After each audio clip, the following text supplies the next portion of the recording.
Bom dia.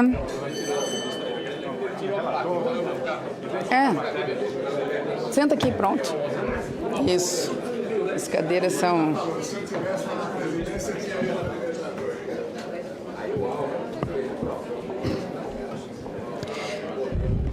Bom dia a todos. Havendo o número regimental, declaro aberta a 77ª reunião extraordinária da Comissão de Constituição, Justiça e Cidadania da primeira sessão legislativa ordinária da 56ª legislatura. Antes de iniciarmos nossos trabalhos, proponho a dispensa da leitura e aprovação das atas da 74ª reunião extraordinária e 75ª reunião ordinária. Os senhores senadores que aprovam queiram permanecer como se encontram. As atas estão aprovadas e serão publicadas no Diário do Senado Federal. A presente reunião destina-se à deliberação dos itens 1 a 3 e de um item extra-pauta por acordo de líderes. Nós vamos, neste momento, fazer uma inversão de pauta por acordo e passaremos imediatamente apenas a leitura, sem discussão, do item 3, proposta de emenda à Constituição número 186/2019, não terminativo, que altera o texto permanente da Constituição e o ato das disposições constitucionais transitórias, dispondo sobre medidas permanentes e emergenciais de controle de crescimento das despesas obrigatórias e de reequilíbrio fiscal no âmbito dos orçamentos fiscal e da segurança social da União e da outras providências. Autoria, senador Fernando Bezerra Coelho e outros, relatoria, senador Oriovisto Guimarães. Observação. O relatório é favorável à proposta na forma do substitutivo que apresenta prejudicadas emendas de números 4, 5, 6, 10, 13, 20 e 59 e contrário às demais emendas. Foram apresentadas, portanto, 59 emendas à proposta. Concedo a palavra, neste momento, ao ilustre relator, senador Oriovisto Guimarães, para proferir o seu relatório. Senhora Presidente, senhores senadores, antes de iniciar a leitura, queria pedir permissão para fazê-lo de forma resumida. O relatório é excessivamente extenso, tem 43 páginas e eu tomaria praticamente a manhã toda se fosse ler o original. Preparei um relatório resumido, onde cada frase que aqui está também no relatório completo. Então, ele é um subconjunto de tudo que está ali no relatório completo. Apenas tirei as formalidades que são dispensáveis. A alma do relatório eu vou ler. E, com isso, eu acredito que em 15 a 20 minutos eu poderei terminar esse relatório. Então, vamos à leitura. Tendo em vista a atual situação econômica e fiscal do Brasil, o Poder Executivo propôs, por meio dos senadores signatários, a presente PEC 186 de 2019, visando dotar o poder público de mecanismos permanentes e emergenciais de controle do crescimento das despesas obrigatórias, objetivando o reequilíbrio fiscal das contas públicas. Situação fiscal que motivou a apresentação da PEC. A PEC, ora em discussão, é apropriadamente chamada de emergencial. Resgatar o equilíbrio das contas públicas é o mais urgente e importante dos desafios da política econômica do Brasil na atualidade. Faz-se necessário trazer a dívida pública para níveis sustentáveis, a fim de elevar o grau de confiança de investidores e consumidores, buscando aumentar a expectativa de crescimento do PIB e a retomada dos investimentos. A proposta parte do diagnóstico correto sobre a principal causa da nossa situação atual, que é o crescimento persistente e descontrolado dos gastos primários ao longo das últimas décadas, saturando a capacidade de financiamento do setor público e comprometendo o potencial de crescimento da economia. E o caminho para superar as dificuldades do presente é o aperfeiçoamento das regras fiscais. As regras fiscais são uma ferramenta de eficiência comprovada na experiência internacional, no sentido de comprometer os formuladores e executores das políticas públicas com a sustentabilidade fiscal. Nesse aspecto, o Brasil já está no caminho certo, tendo previsto na Constituição Federal a chamada regra de ouro, a fim de evitar o financiamento de despesas correntes por meio de dívidas. Mais recentemente, o novo regime fiscal impôs um teto aos gastos primários, buscando conduzir a sua diminuição como proporção do PIB ao longo da próxima década. Além disso, temos a Lei da Responsabilidade Fiscal, que dispõe de parâmetros importantes. Caso dos limites de gasto com pessoal e de endividamento das metas e resultado primário, válido para toda a Federação. O Congresso Nacional não tem se furtado a sua parcela de responsabilidade. Prova disso é a recém promulgada a reforma da Previdência que, sem sombra de dúvida, contribuirá para que evitemos dias mais amargos à frente. É imperioso reconhecer que essas medidas ainda não são suficientes para garantir a boa saúde das contas públicas do país, especialmente a curto e médios prazos, e novas medidas se mostram necessárias e urgentes. Desde 2014, o governo central vem registrando déficits primários persistentes, que foram de 0,54% do PIB em dezembro daquele ano para 1,57% do PIB no final de 2018. No mesmo período, a dívida bruta do governo geral, calculado pelo Banco Central, aumentou de 56,2% do PIB para 76,7% do PIB. Digno de nota é que, mesmo com o país vindo de uma fortíssima retração do nível de atividade econômica em 2015 e 2016, com o produto recuando, respectivamente, produto interno bruto, recuando, respectivamente, 3,5% e 3,3%, e recuperando-se a passos lentos as despesas do Tesouro Nacional, com pessoal e encargos sociais, cresceu 6,5% em 2017 e novamente 1,2% em 2018.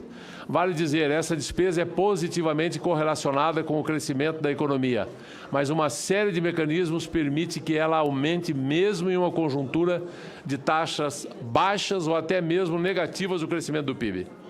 Não fazer o ajuste necessário não é uma opção viável, pois nessa hipótese o resultado final seria ainda mais doloroso para a sociedade, principalmente para os mais pobres, que não dispõem dos meios de se protegerem em conjunturas econômicas caóticas. De fato, a experiência demonstra que uma trajetória de descontrole fiscal tem alto custo, pois a percepção de que a dívida pública pode aumentar de maneira explosiva e tornar-se impagável se traduz em aumentos de juros, depreciação da moeda e, em última análise, termina em um ciclo de pressão inflacionária que força um ajuste pela via da redução do valor real da renda. Esse é um filme que já vimos e, com toda certeza, ninguém deseja rever. A PEC busca dotar o setor público de mecanismos para limitar e até reduzir suas despesas correntes, principalmente as de pessoal. Na prática, ela pode constituir-se um instrumento efetivo à disposição do governo federal, bem como dos governos estaduais e municipais, com mecanismos capazes de aliviar a rigidez do gasto primário. Feita essa breve análise do contexto social e econômico, passa-se a analisar a PEC 186 de 2019 em si. Exame da constitucionalidade da PEC 186 de 2019. Não há óbice constitucional à tramitação da proposta. A PEC foi subscrita por mais de um terço dos membros do Senado Federal. Não estamos em período de intervenção federal, Estado ou defesa ou Estado de sítio. Também não houve proposta de emenda com o mesmo objetivo que tenha sido rejeitado ou havida por prejudicada na presente sessão legislativa. Entende-se que nenhuma das cláusulas pétreas é atacada pela PEC em exame. Sobre a possibilidade de redução remuneratória dos agentes públicos com correspondente redução de jornada de trabalho, não aparece que tal previsão da PEC constitua ofensa à cláusula pétrea. É certo que a Constituição, em seu artigo 37 e 15, consagra a garantia da irredutibilidade dos subsídios e investimentos. Tal regra, no entanto, está sujeita às restrições previstas na própria Constituição. Portanto, a instituição de novas restrições não está a ofender cláusula pétrea. O Supremo Tribunal Federal já se posicionou no sentido de que a regra da irredutibilidade deve ser harmonizada com outras normas de estatura constitucional, como a do teto remuneratório. Ademais, a diminuição da jornada é outro fator que leva a concluir não haver violação pela proposta da regra da irredutibilidade de vencimento do servidor público, uma vez que, verificando redução proporcional da jornada, permanece inalterada a relação salário-hora. Além disso, é mais do que consolidada a jurisprudência do Supremo Tribunal Federal sobre a inexistência de direito adquirido a um regime jurídico específico. Exame das medidas propostas pela PEC. A presente PEC altera o dispositivo do texto permanente da Constituição Federal, modifica o artigo 111 do Ato das Disposições Constitucionais Transitórias e institui dispositivos autônomos com vigência temporária, determinando a aplicação de medidas de austeridade no exercício financeiro da promulgação da futura emenda constitucional e nos 2 subsequentes. Todas essas medidas já são de amplo conhecimento dos ilustres pares e da sociedade. uma vez que a PEC foi protocolada no dia 7 de novembro de 2019 e desde então vem sendo objeto de amplos debates. Após cuidadosa análise, foi acatada a maior parte das medidas veiculadas pela PEC. No entanto, foram apresentadas algumas modificações que buscam aperfeiçoar o texto e dão maior concretude e coerência às medidas de ajuste fiscal. Análise do mérito. Como amplamente divulgado, o cerne da presente proposição são os mecanismos de ajuste fiscal a serem acionados em duas hipóteses. Na União, quando descumprida a regra de ouro. Nos demais entes, quando as despesas correntes superarem 95% das receitas correntes, nos 12 meses anteriores. A PEC insere tais mecanismos no texto permanente da Constituição, além de permitir em dispositivo autônomos o seu acionamento quando da entrada em vigor da emenda. A distinção reside no prazo de vigência dessas medidas. No primeiro momento, se estenderá pelo exercício financeiro no qual a emenda for promulgada e nos 2 subsequentes. Esse prazo mais alargado se justifica em face do quadro atual de inegável deteriorização das contas públicas. Já as regras inseridas no texto permanente da Constituição, ainda que invocáveis com base nos mesmos pressupostos fáticos, serão aplicadas, no caso da União, apenas nos exercícios financeiros em que se verificar o descumprimento da regra de ouro e, no caso dos demais entes, apenas enquanto o valor das despesas correntes permanecer acima de 95% do montante das receitas correntes. Quanto às medidas de austeridade a serem adotadas, não se vislumbra grandes novidades, uma vez que boa parte delas já se encontra prevista no artigo 109 do ato das disposições constitucionais transitórias, sendo acionáveis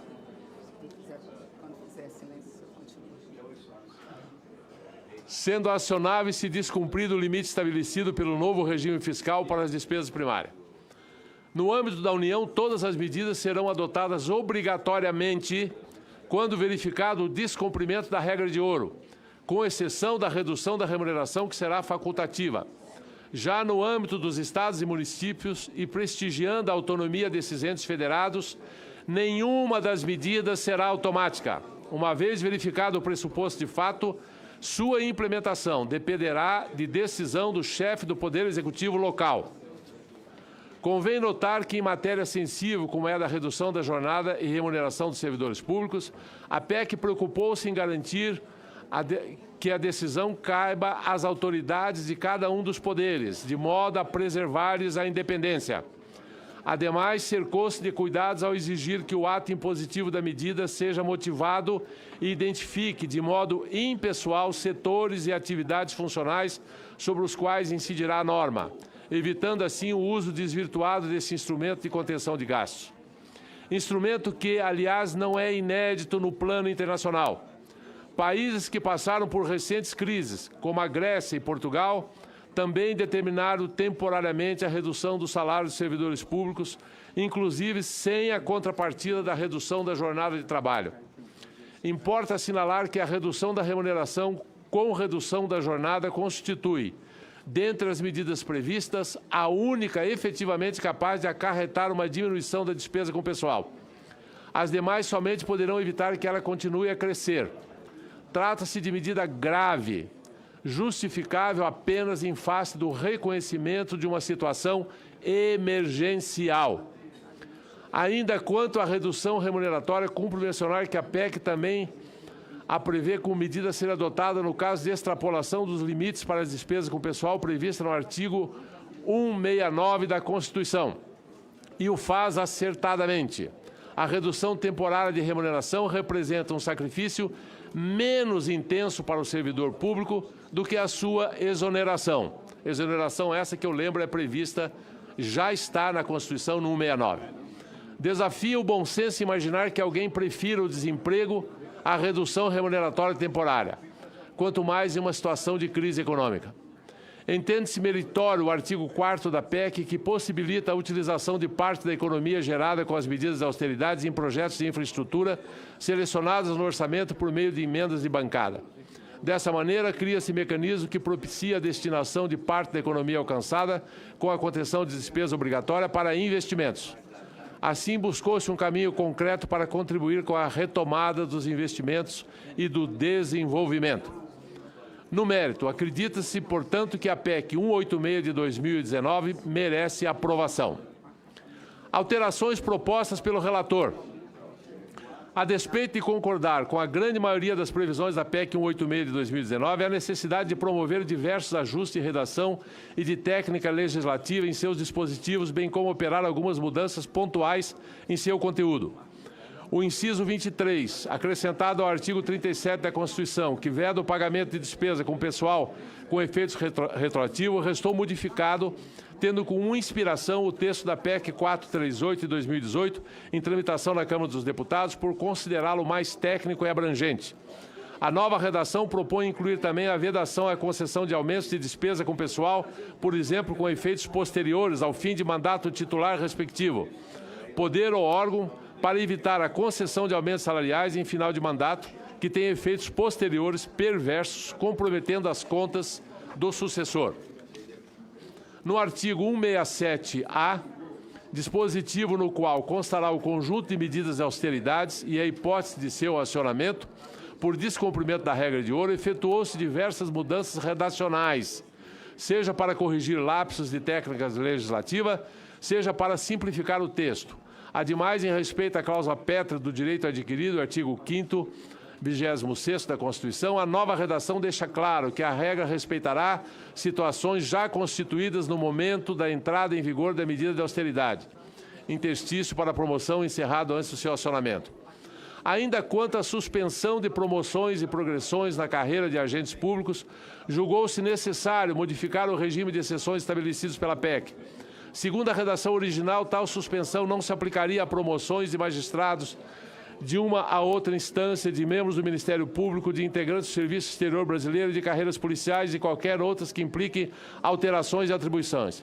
Ao nosso ver, um regime de exceções só pode existir se fundado em razões objetivas plausíveis, nunca em razão de maior poder de lobby de certas categorias. E acredita-se haver, de fato, um motivo para permitir a continuidade das promoções de determinadas carreiras. Ele não é, contudo, fundado na mudança de atribuições, mas no fato de algumas carreiras serem organizadas de forma piramidal, de maneira que o acesso a seus níveis mais elevados depende necessariamente da vacância por qualquer razão dos cargos superiores. Um exemplo pode esclarecer melhor o raciocínio. Na carreira da magistratura estadual, cada nível corresponde a uma diferença em entrância. A evolução na carreira pressupõe, portanto, mudança de entrância, de modo que o juiz sai de comarcas menores para outras em municípios de maior porte até chegar à capital do Estado. Essa mudança implica a saída de um posto e a ocupação de outro, que antes era ocupado por outro juiz. Proibir promoções de carreira assim organizadas significa deixar comarcas sem magistrados, em prejuízo ao funcionamento do judiciário e à própria população. Em carreiras nas quais o acesso aos níveis superiores não depende que vague o cargo anteriormente ocupado por outra agente, a suspensão das promoções não gera o mesmo problema. Caso não se crie uma exceção para carreiras como a da magistratura, teremos uma regra discriminatória em relação a elas, já que nas demais novas admissões por concurso público poderão ser feitas a título de reposição sempre que um cargo vagar. No caso de carreiras como a da magistratura, isso não poderá ocorrer, porquanto o ingresso nos cargos superiores não se dá por concurso público, mas por promoção de quem já integra a carreira. Assim, há um motivo plenamente justificado para excepcionar o interdito às promoções quando elas implicarem a ocupação de um posto anteriormente provido por outra agente. Por isso, no substitutivo, em lugar de fazer referência a carreiras específicas, é fixado o critério geral, autorizador do tratamento distinto para carreiras como a da magistratura, qual seja o critério da vacância. Por sua vez, a disciplina da redução remuneratória se afigura incompleta, ainda que estabelecida de maneira adequada para as agentes a qual ela se aplicará. Considera-se essencial, nem tanto pelo seu efeito fiscal, mas por uma questão de moralidade pública, que a medida possa ser estendida aos membros do poder e demais agentes que não se submetem a uma jornada de trabalho prefixada. Não é justo que o sacrifício seja imposto aos servidores dos escalões mais baixos e com menores remunerações, ao tempo em que deles se excluem as mais altas autoridades. Também não consideramos adequado que a possibilidade de redução remuneratória possa ser adotada sem levar em conta a remuneração dos atuais possíveis afetados. Consideramos importante resguardar da medida aqueles servidores de menor renda, Assim, introduzimos dispositivo que limita a aplicação da redução da jornada somente a quem recebe acima de 3 salários mínimos. Quantas medidas... Eu peço, por favor, se os colegas e os assessores puderem fazer silêncio. Nós estamos aqui na fase final da leitura do relatório da PEC 186 de 2019. Com a palavra, Vossa Excelência, relator. Obrigado, senhor presidente. Quanto às medidas de austeridade no âmbito dos entes federados, considera-se imperioso promover algumas alterações. Como na área federal, redução remuneratória dependerá do ato de cada poder. Igual solução deve ser aplicada aos outros entes. Por isso, o artigo 167b, quanto o artigo 5º da PEC, são modificados para deixar expresso que a redução remuneratória dependerá de ato de cada poder ou órgão autônomo. Ainda quanto aos mecanismos de ajuste dos entes federados, é necessário modificar os dispositivos que autorizam o chefe do Poder Executivo a adotar as medidas de austeridade, mesmo quando as despesas correntes não excederem 95% das receitas. O substitutivo promove mudanças nesse ponto da PEC com o objetivo de 1. Especificar a situação de fato justificadora de acionamento dos mecanismos de ajuste, a saber, quando a relação entre despesa corrente e receita corrente se situar entre 85 e 95. Prever processo de apreciação do ato do Poder Executivo semelhante ao fixado para as medidas provisórias, ao se manter a sua eficácia imediata e a sujeitá-lo à confirmação pelo Poder Legislativo em regime de urgência no prazo de 180 dias, bem como para determinar perda de sua eficácia no caso de rejeição ou não apreciação no prazo estabelecido. Adicionalmente, prever a perda de eficácia do ato do Poder Executivo em qualquer momento, caso a despesa corrente volta ao nível igual ou inferior a 85% da receita corrente do ente. Essa última regra não terá aplicação na hipótese do artigo 5º da PEC, uma vez que ele já prevê limite temporal para a vigência dos mecanismos de ajuste, o exercício financeiro de promulgação da futura PEC constitucional e os 2 subsequentes. O artigo 168-A pretende conferir status constitucional à regra semelhante à do artigo 9º da Lei de Responsabilidade Fiscal. Parte-se aqui da constatação de que, amparados no princípio da autonomia, alguns órgãos logram evitar o contingenciamento de despesas, sobrecarregando o esforço de ajuste que recai sobre o Poder Executivo. Em casos mais graves, tem sido possível testemunhar situações em que gastos elevados de outros poderes convivem com obras paralisadas, serviços precários e salários atrasados do Executivo. Entretanto, o dispositivo deixa de cuidar de alguns aspectos essenciais constantes da Lei de Responsabilidade Fiscal. Ele determina que os demais poderes e órgãos autônomos, quando verificado que a realização da receita e da despesa poderá não comportar o cumprimento das metas fiscais, promovam contingenciamento na mesma proporção aplicada pelo Poder Executivo. A Lei de Responsabilidade Fiscal, porém, dispõe que a apuração da execução orçamentária para fim de identificar a necessidade de contingenciamento se faça bimestralmente, que os atos impositivos da limitação de empenho sejam editados no prazo de 30 dias e que seja feito segundo os critérios definidos na Lei de Diretrizes Orçamentárias de cada ente. Dispõe ainda que o contingenciamento se limite aos montantes necessários, já que a norma será transplantada para a Constituição. Todas essas previsões devem dela também constar, inclusive no caso da última, como proteção dos outros poderes contra iniciativas arbitrárias do Executivo, no sentido de promover limitação de empenho maior que imprescindível para o cumprimento das metas fiscais. No tocante ao artigo 169 da Constituição, que cuida dos limites de despesa com o pessoal, são feitas algumas alterações. A PEC se limita a permitir que a redução de despesa com cargos em comissão se faça também pela redução do valor de suas remunerações e a introduzir no rol das medidas de contenção de gastos e de redução remuneratória para os servidores com redução proporcional de jornada. As mudanças que propostas são as seguintes: garantir maior flexibilidade do administrador no manejo dos instrumentos de contenção de despesa com o pessoal, permitindo adotá-los isolado ou cumulativamente, sem precedência de uns sobre os outros. 2. Especificamente quanto à medida de exoneração dos servidores não estáveis, limitá-la a 50% de servidores nessa situação, com as mudanças horas propostas. Adiciona-se a hipótese de redução remuneratória com redução de jornada e o administrador não estará vinculado a uma ordem de aplicação de tais providências. No artigo 37, modifica-se o parágrafo 11 para resolver de uma vez por todas as questões das verbas de caráter indenizatório, não contabilizadas para fim de incidência do teto remuneratório.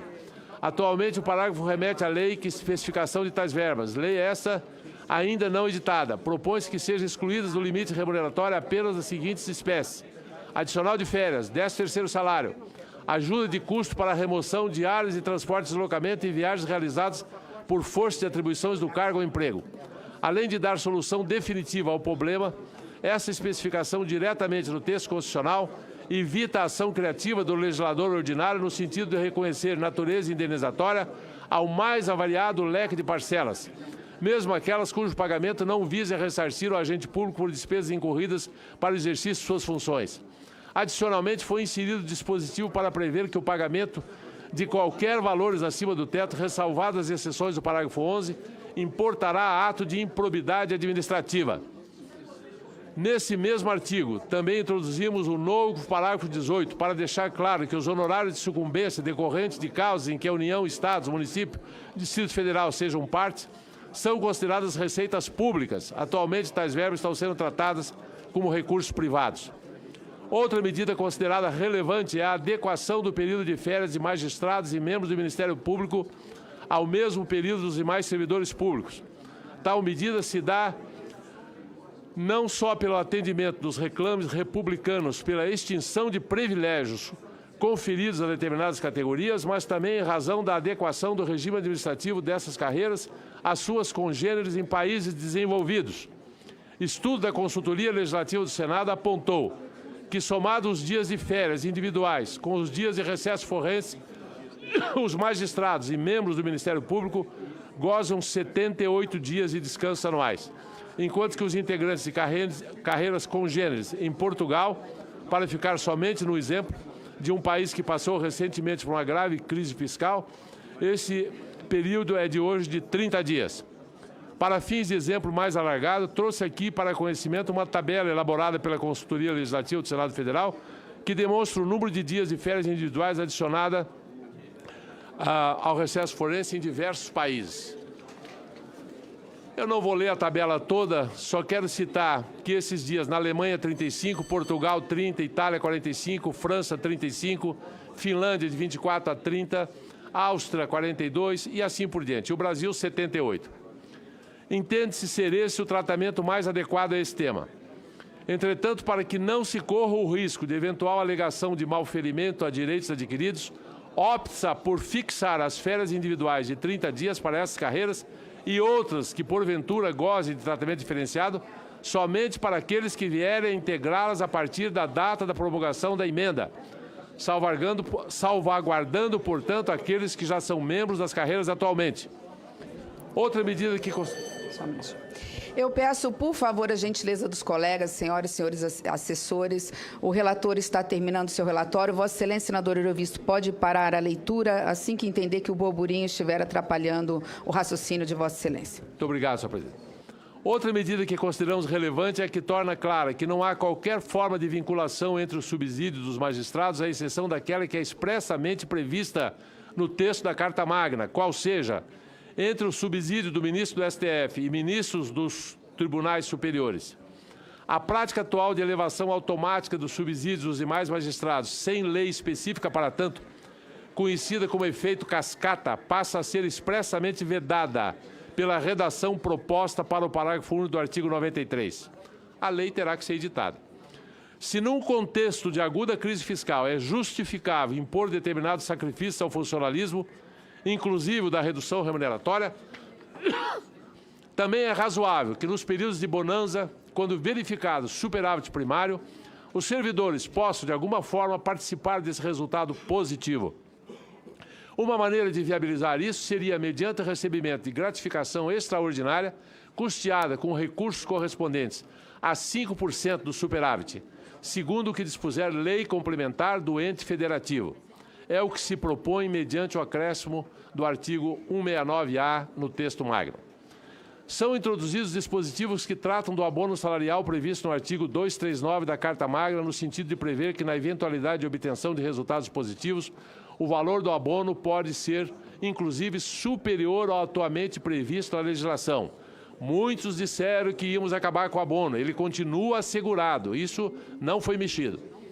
Altera-se a redação proposta no parágrafo 6º do artigo 67 para fixar incentivos ou benesses de natureza tributária, creditícia e financeira não poderão ter duração superior a 5 anos, prorrogáveis por no máximo mais 5 anos, mediante lei complementar específica, e serão reavaliados por igual período. Entretanto, foram excluídas as zonas francas atualmente existentes da incidência dessa regra para a manutenção dos atuais mecanismos de incentivo. Emendas apresentadas à PEC. Passo a apreciar as emendas. Foram apresentadas 59 emendas pelos senhores senadores até o momento da entrega do relatório. Várias são de caráter supressivo, que militam contrariamente ao espírito da proposta e, por afetar os objetivos da presente PEC, somos contrários a elas. Nesse momento, gostaria de me ater às emendas que estamos acatando, parcial ou integralmente, no texto substitutivo apresentado. A emenda número 4, da senadora Elisiane Gama, pretende estender aos membros do poder, empregados públicos e militares, a medida restritiva de aumento do valor de benefício de cunha indenizatória. A preocupação da autora foi albergada no substitutivo apresentado.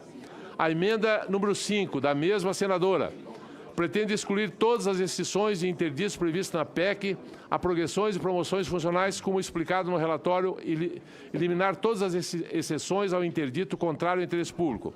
O substitutivo, contudo, restringe tais exceções de uma forma abstrata apenas aos casos que a promoção implicar a ocupação de um posto vago. E já indo para a página final, a emenda número 6, também da senadora Elisiane Gama, suprime as expressões reconhecimento e pagamento constantes da redação do inciso 1, parágrafo 2º do artigo 167-A da Constituição e do inciso 1, parágrafo 2º do artigo 3º da PEC. O substitutivo contempla o propósito da emenda ao assegurar as promoções e progressões cujo correspondente interstício tenha se completado antes do início da vigência das medidas de ajuste. A emenda número 10, de autoria da senadora Leila Barros, determina que os Ministérios Públicos e os Tribunais de Contas façam acompanhamento das medidas implantadas pela PEC e instaurem procedimento de investigação para apuração de possíveis irregularidades que motivam a adoção das medidas em caso de acionamento das medidas previstas no artigo 2º e 5º. Determina ainda que o Ministério da Economia ou o secretário de Estado ou o município do ente que adotar as medidas de acionamento dos mecanismos de ajuste fiscal apresente semestralmente a evolução da situação ao Poder Legislativo e à audiência pública. Entende-se, porém, que esses órgãos já detêm tal competência, sendo desnecessário reafirmá-la. No que diz respeito à apresentação periódica da evolução dos números, o substitutivo determina sua aferição de modo bimestral, o que contempla a preocupação da autora da emenda. A emenda número 13, também apresentada pela senadora Elisiane Gama, busca inserir no dispositivo que trata a redução remuneratória com correspondente redução da jornada no âmbito do texto, que limita a redução da remuneração ao limite de um salário mínimo de remuneração. No mérito, considera-se favorável a proposta, mas além de ser uma hipótese extremamente improvável no âmbito da União, é preciso lembrar que tal medida é facultativa à administração pública e deve ser definida em ato próprio que irá definir o percentual de redução, limitado a 25%. As áreas das carreiras que serão afetadas. Ademais, o substitutivo já altera esse dispositivo, atendendo ao proposto pela autora e, eu diria, indo até além. A emenda número 20, de autoria do senador Álvaro Dias, determina que a redução da jornada, quando utilizada, seja também imposta aos membros do poder. Como já descrito, redação nesse sentido já foi incorporada ao texto e a emenda está contemplada. Já a emenda 59, do senador José Serra, propõe a inclusão de parágrafos do artigo 3º da PEC que ressalva das vedações à contratação os profissionais médicos voltada à atenção primária em locais de difícil provimento ou alta vulnerabilidade. De fato, a alocação de profissionais médicos em diversas localidades tem sido um desafio para diversos governos. Para atender essa preocupação, foi aprovada recentemente a medida provisória que institui o programa Médicos pelo Brasil, MP 890 de 2019. Porém, a MP ainda não foi transformada em norma jurídica, não tendo sido possível, até então, proceder às contratações ali previstas. Assim, seria contraditório, nesse momento, vedar, por vários exercícios, a contratação de médicos que forem considerados urgentes para atendimento e atenção primária da saúde em locais de difícil, alta vulnerabilidade. Assim, acatamos a emenda para fazer essa ressalva. Deste modo, propõe-se a rejeição das emendas de número 1 a 3, 7 a 9, 11, 12, 14 a 19 e 21 a 58. Ademais, acrescenta-se ao texto do substitutivo o conteúdo das emendas número 4, 6 e 59, parcialmente das emendas 5, 10, 13 e 20. Voto. Ante o exposto, o voto é pela constitucionalidade, juridicidade, regimentalidade da PEC número 186 de 2029 e, no mérito, pela sua aprovação na forma do substitutivo apresentado, prejudicadas as emendas 4, 5, 6, 10, 13, 20 e 59 e rejeitadas as demais. Agradeço ao relator, senador Oriovisto. Esta presidência informa as senhoras e senhores senadores, já coloca em votação 2 requerimentos de audiência pública, um da bancada do PT, outro da Rede, também endossado pela bancada do PT. Os 2 nos termos regimentais, solicitando a realização de audiência pública com o objetivo de instruir a PEC 186 de 2019, que altera a Constituição e as disposições constitucionais transitórias. Propõem para a audiência a presença dos seguintes convidados. Já vou ler de ambos, lembrando que, obviamente, qualquer coisa é possível, o aditamento, troca de autoridades, desde que devidamente comunicado por esta presidência a esta comissão. Universidade Estadual de Campinas, Dr. Guilherme Melo, Fundação Getúlio Vargas, Manuel Pires, Instituto de Pesquisa Econômica Aplicada, José Celso Cardoso Júnior, ex-ministro do Trabalho e Previdência Social, Miguel Rosseto, Universidade de Brasília, Luciana Jacoldi, representando o Conselho Nacional de Saúde, presidente do CONSEMS, São Paulo, representante da Secretaria Estadual ou Municipal de Educação, também o presidente do Sindifisco Nacional e representante da Associação Nacional de Carreira, Desenvolvimento e Políticas Públicas, ADEPS, e representante da Associação Nacional dos Defensores Públicos Federais, ANADEF. São essas autoridades que constam nos requerimentos. Com a palavra pela ordem, líder do governo, senador Fernando Bezerra. Senhora presidente, em primeiro lugar, eu queria aqui parabenizar o relatório que acabou de ser lido pelo senador Oriovisto. Um trabalho de profundidade, de qualidade, que aponta para essa necessidade de encontrarmos uma saída para o equilíbrio das contas públicas, que não é só problema da União, mas é um problema que desafia os estados e os municípios brasileiros. E eu acho que o ponto alto a destacar nesse relatório, que não se trata de um texto impositivo. Aqueles que, porventura, discordarem das sugestões, das medidas que são sugeridas para se promover o equilíbrio das contas públicas, não são obrigados a aderir à proposta. Podem encontrar suas próprias políticas, seus próprios caminhos. Mas aqueles que desejarem receber o respaldo, o apoio, a colaboração da União, se tem um caminho que está aí descrito nessa PEC emergencial, que é muito, muito positiva. E é evidente que ela vai demandar um debate mais longo, mais profundo, e por isso que Vossa Excelência, com muito zelo, já coloca para deliberação as audiências públicas que estão sendo solicitadas. Eu apenas gostaria de fazer uma ponderação. Eu acho que essas audiências públicas não devem ser, digamos assim, audiências de uma torcida só. Deveríamos fazer sempre um equilíbrio entre aqueles que têm uma visão crítica à proposta da PEC emergencial e aqueles que apoiam a PEC emergencial como instrumento de retomada do desenvolvimento, do crescimento, da geração do emprego.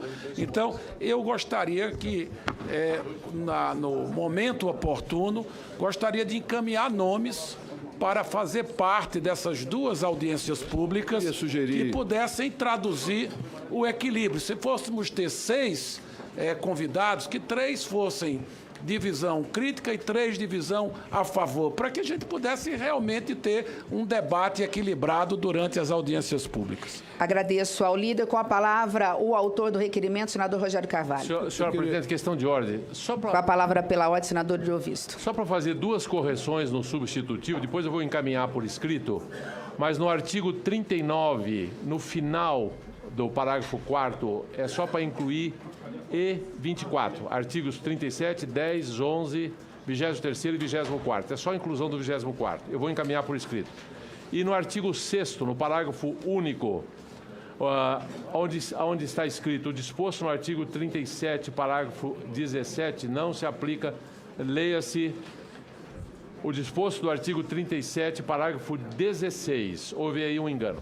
Eu vou enviar por escrito essas duas correções. Aguardamos o documento para retificação e já peço para a secretaria que, assim que chegar, faça a substituição. Eu preciso só para... Só para dizer que eu fui o segundo a pedir ordem, mas Sim, eu aceito ouvir o querido Rogério numa boa. Mas eu fui o segundo a pedir. Senador Cajuru, Vossa Excelência vai ser o primeiro. Vossa Excelência vai ser o primeiro. Como houve uma questão de ordem que precisa ser respondida pelo autor, e Vossa Excelência não será o segundo, será o primeiro a poder se pronunciar. Com a palavra, senador Rogério Carvalho.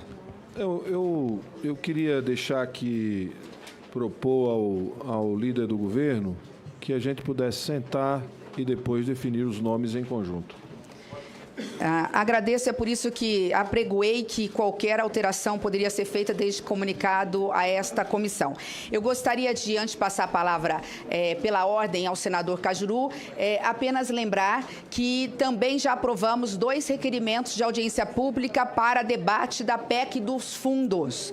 Nós estaremos marcando de comum acordo um calendário com os autores dos requerimentos para a primeira quinzena, senador Fernando Bezerra, para a primeira quinzena de fevereiro, as audiências públicas relacionadas às 2 proposições, tanto a PEC dos fundos quanto a PEC emergencial. Teremos, portanto, um calendário de 15 dias para amplo debate nesta comissão a respeito dessas 2 propostas de emenda constitucional. Com a palavra pela ordem, senador Cajuru.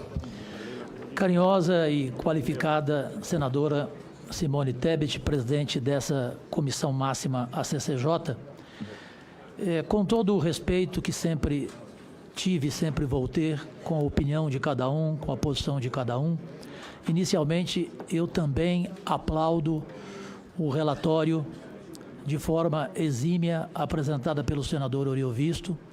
Também penso do mesmo modo em relação à audiência pública, até porque para mim a audiência pública é mão dupla e não uma única. Só que eu gostaria de fazer presente um rápido pedido, até de compreensão a todos e todas aqui.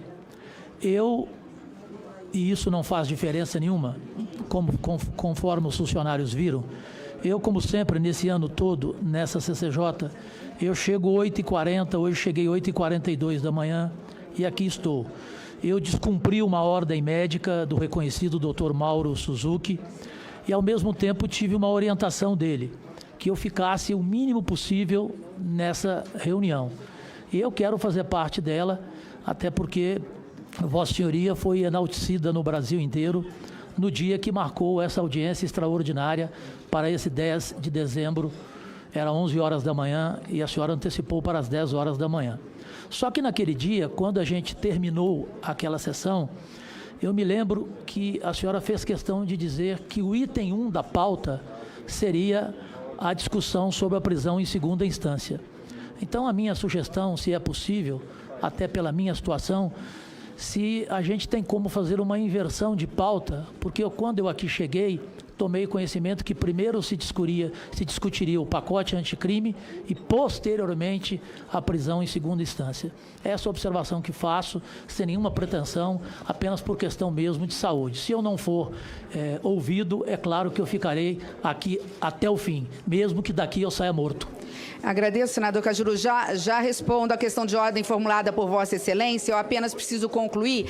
Acaba de chegar sobre a mesa mais um requerimento de audiência pública a respeito da PEC emergencial da ilustre senadora Leila Barros, líder do PSB, e como também tem autoridades que são coincidentes, e diante desta questão, eu indago de Vossa Excelência se poderemos deixar de ler as autoridades, aprovaríamos o requerimento para que, no amplo acordo, pudéssemos encontrar um número equilibrado de autoridades a favor e contra a proposição, lembrando que não faremos apenas uma, mas pelo menos 2 audiências públicas relacionadas à PEC emergencial, até porque realmente é uma PEC que, embora relevante, extremamente polêmica e complexa.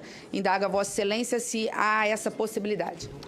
Senhora presidente, com certeza eu, como representante do PSB, concordo com a sua sugestão, inclusive o Rogério Carvalho, representante do PT, também podemos sentar, PSB, PT e o governo, para alinharmos quem serão os convidados para a audiência. Agradecendo imensamente a Vossa Excelência, eu coloco em votação os 3 requerimentos que estão sobre a mesa. Senhoras e senhores senadores que concordam, permaneçam como se encontram.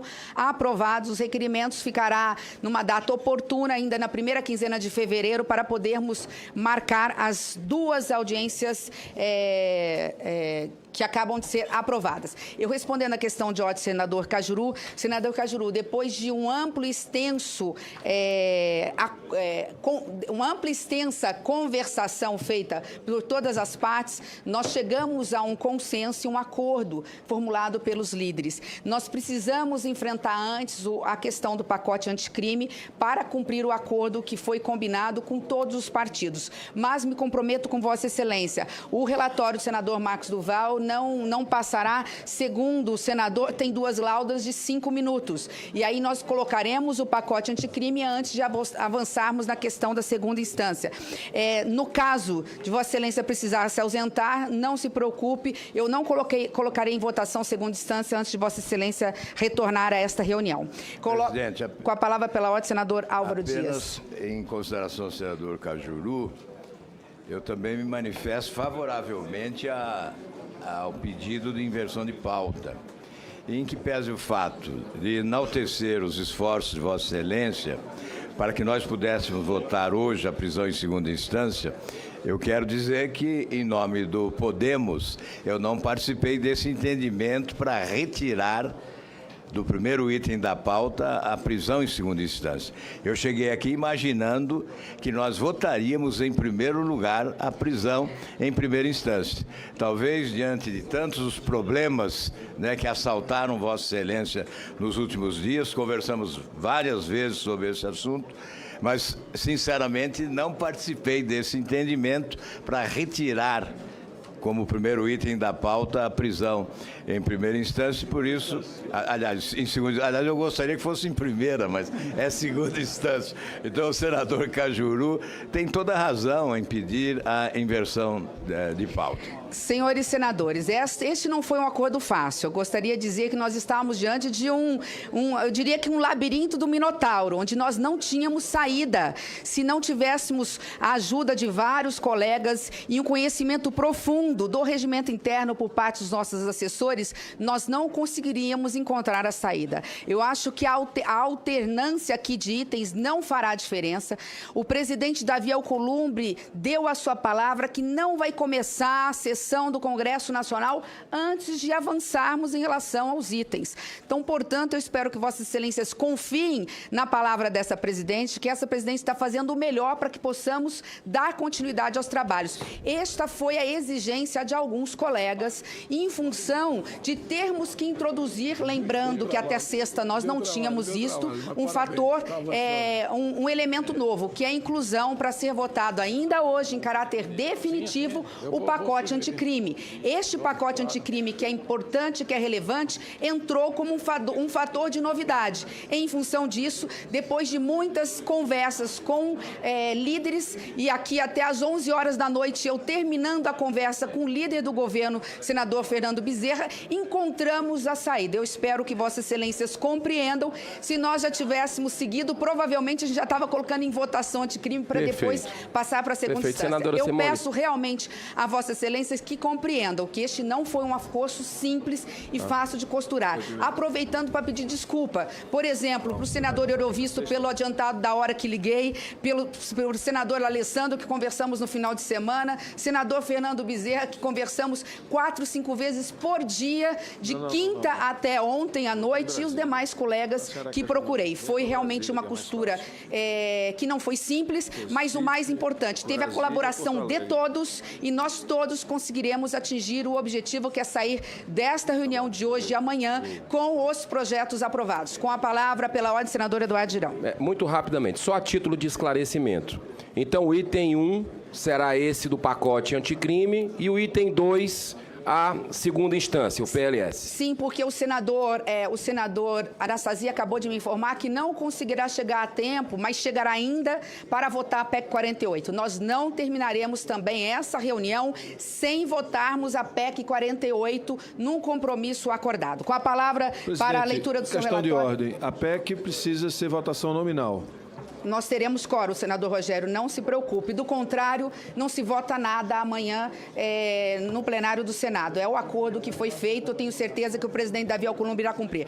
Com a palavra, senador Marcos Duval, para a leitura resumida do seu relatório. Eu vou aqui, portanto, apregoar. Item extra pauta por acordo de líderes e demais colegas desta comissão, projeto de lei 6.341/2019, não terminativo. Aperfeiçoa a legislação penal e processual penal. Autoria: Câmara dos Deputados, iniciativa. Deputado federal José Rocha, relatoria senador Marcos Duval, que é favorável ao projeto, com 2 emendas de redação que apresenta e contrária à emenda de número 1. Observação: em 10 de dezembro foi recebida a emenda número 1, de autoria do senador Alessandro Vieira. Concedo a palavra neste momento ao ilustre senador Marcos Duval, relator do PL 6.341/2019, para proferir o seu relatório. Obrigado, presidente. Se me permitir ir direto para a análise. A matéria versa sobre o direito penal e processual penal de competência privativa da União, na forma do artigo 22(1) da Constituição Federal.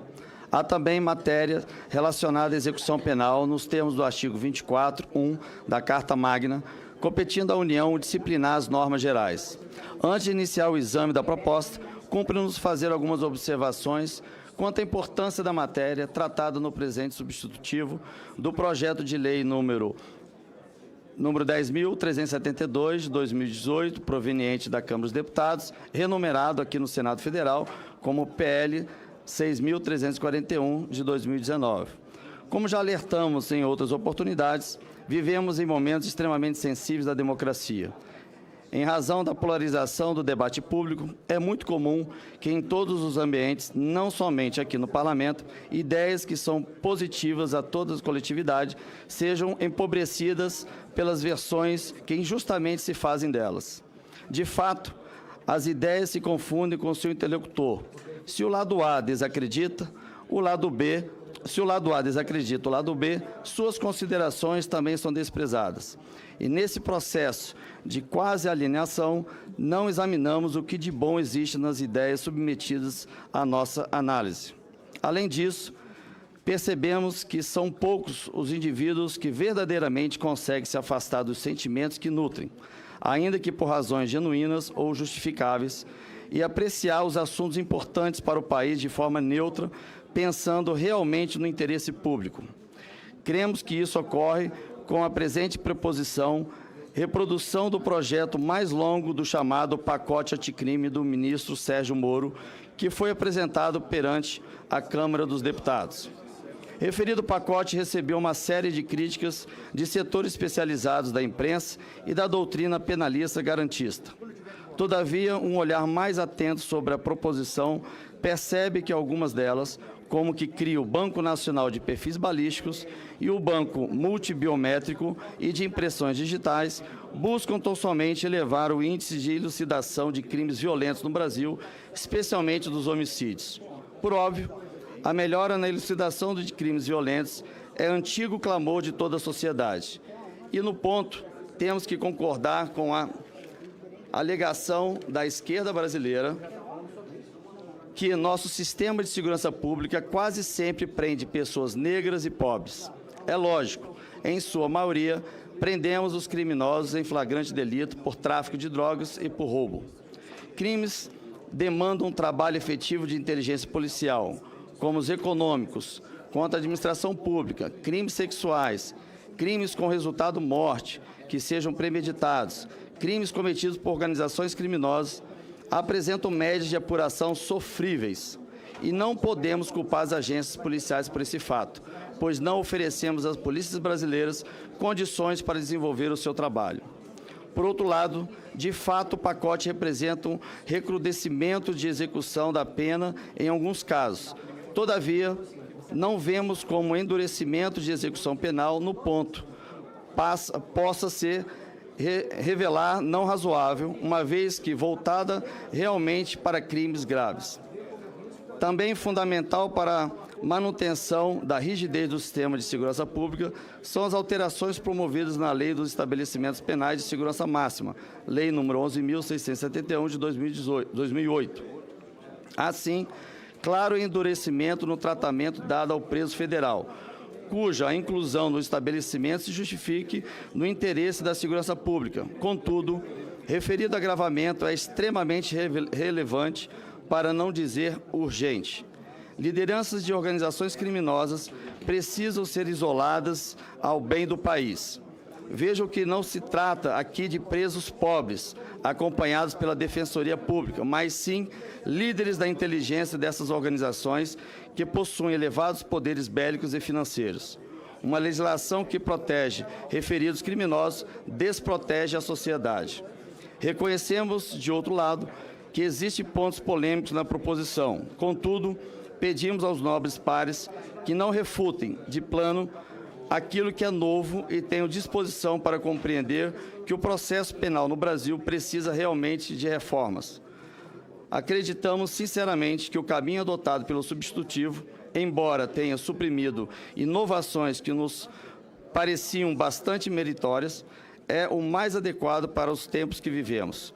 Concilia justiça com efetividade, traz soluções jurídicas equilibradas.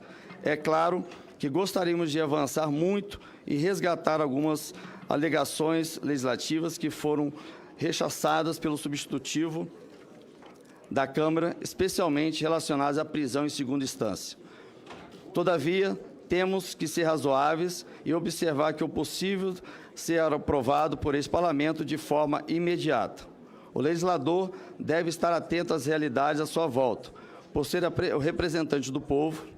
Assim, a apresentação desse relatório é também um ato de respeito a essas vozes e de solidariedade com diversas outras que, dada a vida que levam, não possuem tempo ou condições de se manifestarem, mas torcem sinceramente para que seus representantes eleitos tenham sensibilidade e tomem decisões que tornem o Brasil um país melhor. Pelo voto, diante do exposto, somos favoráveis à aprovação do PL número 6.341, de 2019, na forma do substitutivo aprovado pela Câmara dos Deputados, com a rejeição da emenda número 1 e oferecimento das seguintes emendas de redação. Desse é o parágrafo 2º do artigo 310 do Código de Processo Penal, de que trata-se o artigo 3º do projeto de lei 6.341, de 2019, as seguintes redação. Artigo 310, parágrafo 2º. Se o juiz verificar que o agente é reincidente ou que está envolvido na prática habitual, reiterada ou profissional de infrações penais ou que integra organizações criminosas armadas ou milícias ou que porta arma de fogo de uso restrito, deverá denegrar a liberdade provisória com ou sem medidas cautelares.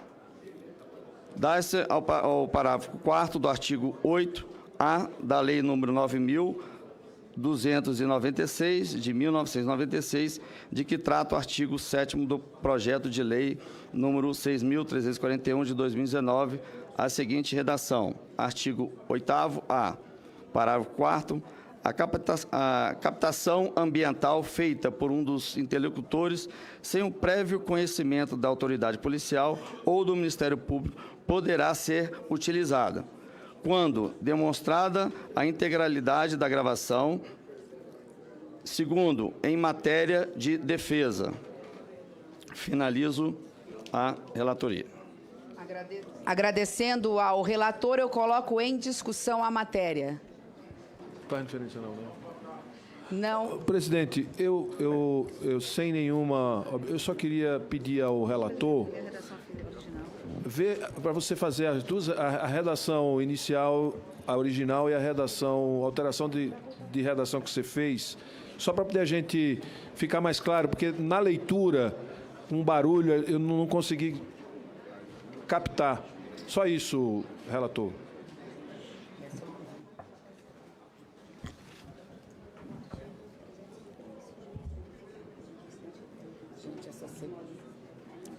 Essa segunda de mérito, isso aí ele pode querer voltar para a Câmara, essa segunda de mérito.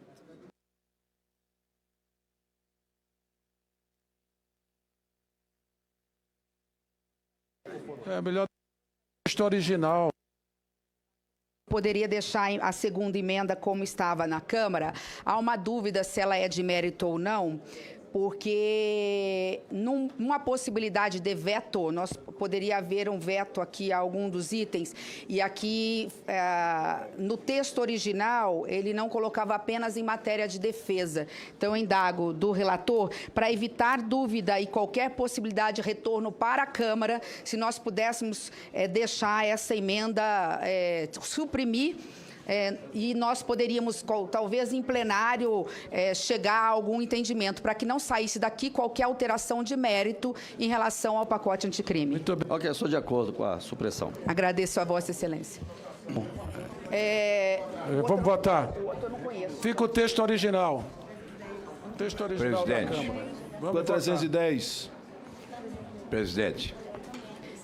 Eu acho que se nós pudéssemos deixar para qualquer alteração com o tempo, verificando o que efetivamente é de mérito, relator, poderia ser feito em plenário, para não causar nenhuma dúvida e não termos qualquer discussão em relação à aprovação e sanção Muito do bom, projeto presidente. este ano. Quem tudo Então, quer, agradeço nada ao relator e Presidente. à bancada do PT pela sugestão. Presidente, Quem tudo quer, nada nosso- tênis. Vamos lá. Nosso partido vota favoravelmente em razão da urgência, entendendo que houve certa desidratação da proposta original.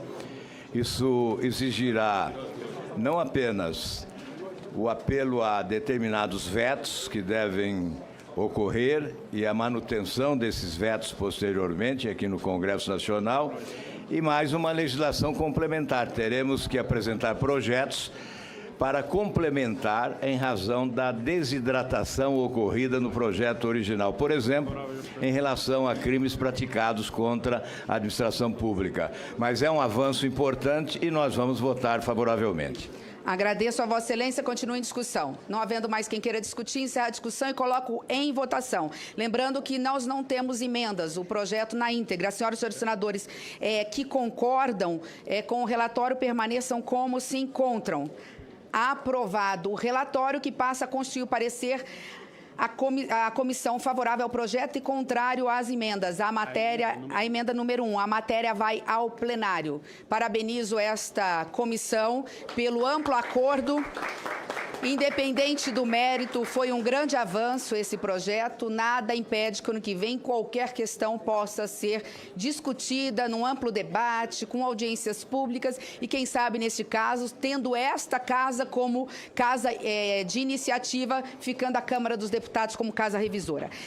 Colocaremos agora, porque o senador Anastasia ainda está se deslocando, conforme combinado, item 1, projeto de lei do Senado 166/2018, terminativo, altera o Código de Processo Penal para disciplinar a prisão após a condenação em segunda instância. Autoria, senador Lazier Martins. Relatoria, senadora juíza Selma. O relatório é pela aprovação do projeto nos termos do substitutivo que apresenta e pela rejeição das emendas de número 1 a 2.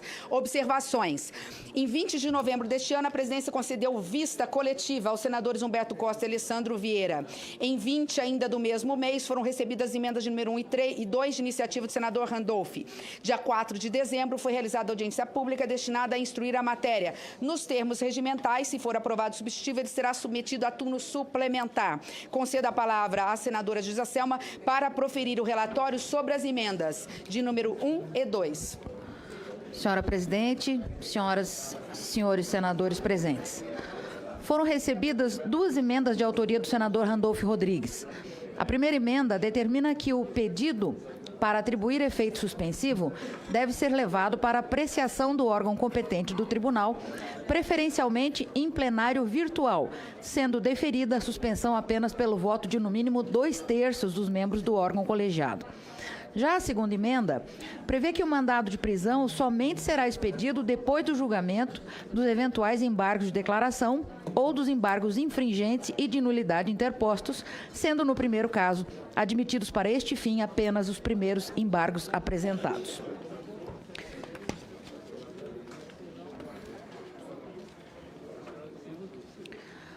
Não obstante meritórias as emendas do senador Randolph Rodrigues, julgamos ser mais oportuno a aprovação do texto integral em razão de um acordo que foi previamente selado com os líderes. Uma vez transformado o projeto em norma jurídica, essas emendas poderiam se materializar em uma nova proposição para aperfeiçoar a referida legislação. Pelo exposto, votamos pela constitucionalidade, juridicidade e regimentalidade do projeto e, no mérito, somos pela rejeição das emendas 1 e 2 apresentadas, bem como pela aprovação do projeto de lei no Senado 166/2018, nos termos da emenda substitutiva que apresentamos a seguir. O texto da emenda, acho que é de conhecimento de todos os colegas, então peço vênia para não precisar fazer leitura. Vamos votar. Obrigada, senhora. Agradeço, coloco em discussão a matéria. Não havendo quem queira discutir, encerro a discussão e vamos colocar em votação o substitutivo apresentado ao relatório pela relatora juíza Selma. Trata-se de um projeto terminativo, portanto, votação nominal. Peço à secretaria da mesa que abra o painel para que as senhoras e senadores possam votar. As senhoras e senhores senadores já podem votar. Quem quiser aprovar o substitutivo da senadora juíza Selma, votará sim.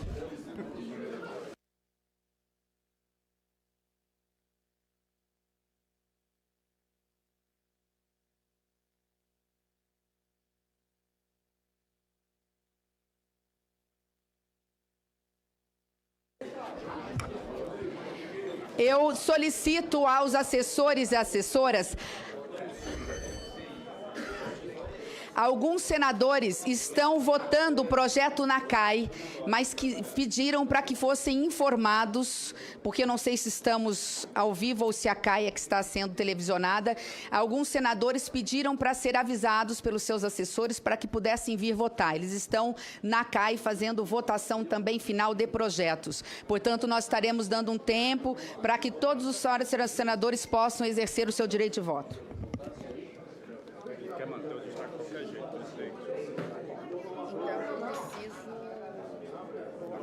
O major já está fugindo. Vou ligar no celular dele.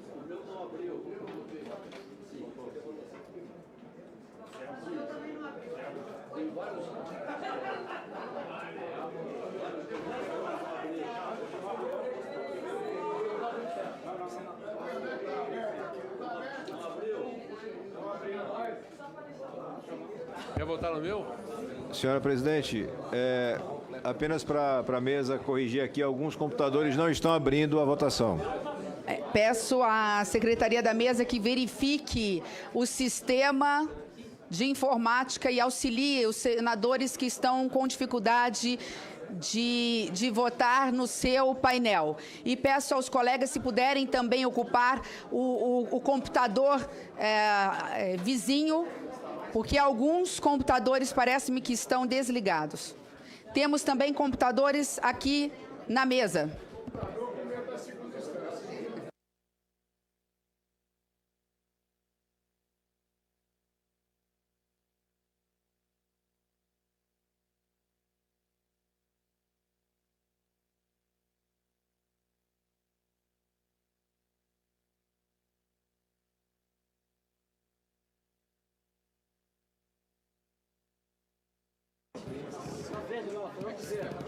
Presidente, está travando o painel.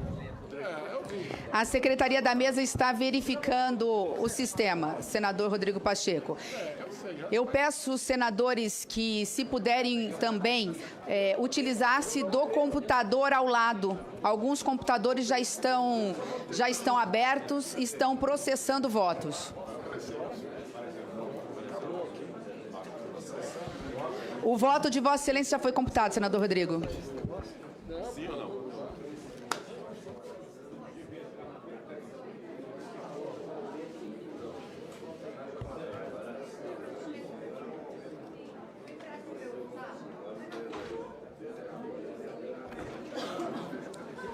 Pela ordem, presidente,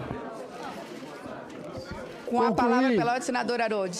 Eu concluí o voto, apareceu a conclusão, mas não apareceu no painel. Alguma coisa está errada. Não, o nome de Vossa Excelência é o último. No sistema acaba de computar o seu voto, senador Aroldi. Em verde.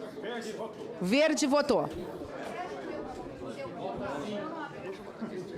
Esse computador não está votando. Aqui, ó. Tenta aqui, ó. Se votar, eu vou para lá. Não temos pressa, fiquem tranquilos, eu não vou encerrar a votação enquanto todos os senadores, nós teremos pressa. No mínimo aqui mais 5 a 10 minutos, que é o tempo necessário para que todos possam exercer o seu direito com tranquilidade.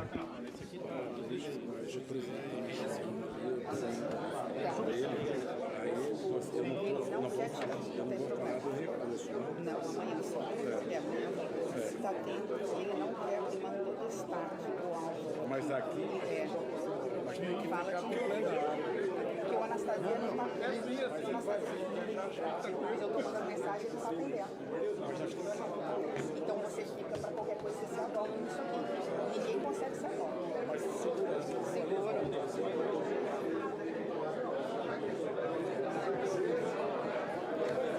Segura. Depois, olha, eu quero uma viagem para o Caribe, viu? Eu estou de quinta até ontem, 11 horas da noite. Eu acho que eu devo ter falado só com Bezerra 4 a 5 vezes por dia desde quinta-feira. Só com Bezerra, só para você ter noção. Mas você é a mulher do filho. Deus do céu. Vamos. Ali, que aquele ali tá melhor. Eu comunico às senhoras e senhores senadores, alguns computadores estão desligados. Eu peço que procurem o computador ao lado para votar.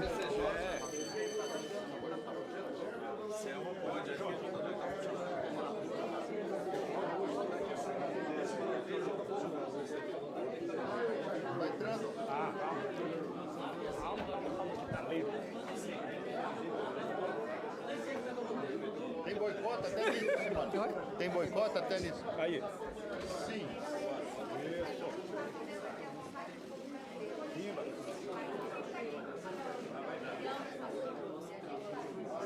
Cadê o...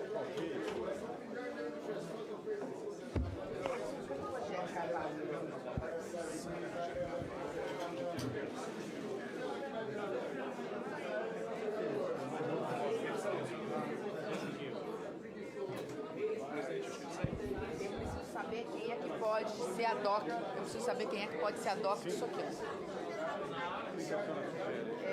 Se tiver destaque, eu voto. Destaque.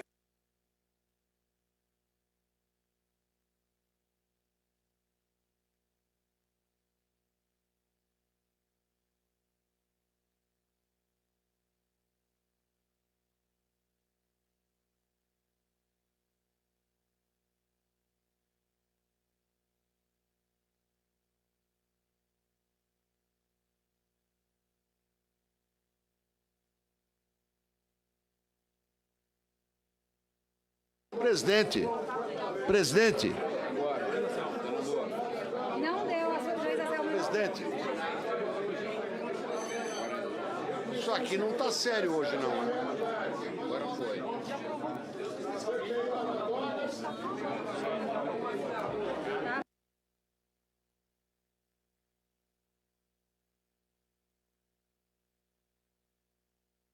Eu peço às senhoras e senhores senadores que possam ocupar os seus assentos.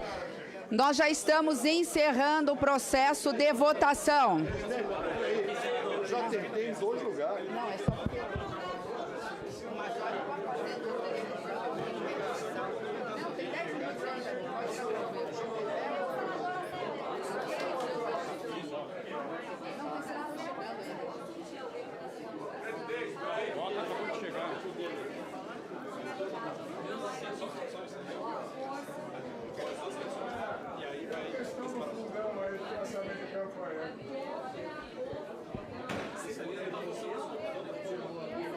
Tá computando. Tá lento, tá? O sistema tá. Esses dois. Esses dois computadores estão funcionando.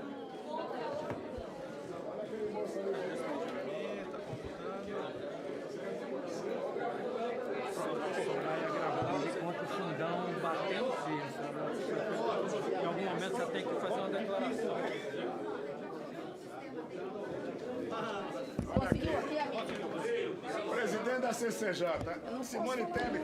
Bom dia, Vice. Não está funcionando aí? Importantíssimas para o país. Ela entrou em contato com todos nós, conversou com todas as situações.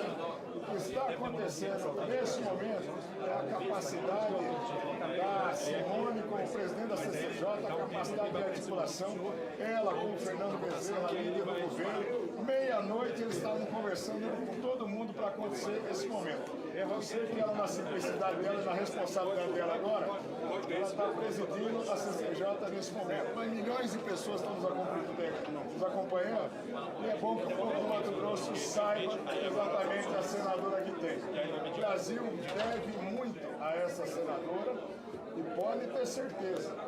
A capacidade de articulação dela também de fazer avançar inúmeros projetos esse ano aqui na CCJ. Parabéns, Simone, o povo brasileiro. Parabéns pelo trabalho, Major. Um abraço a todos. Aqui, ó.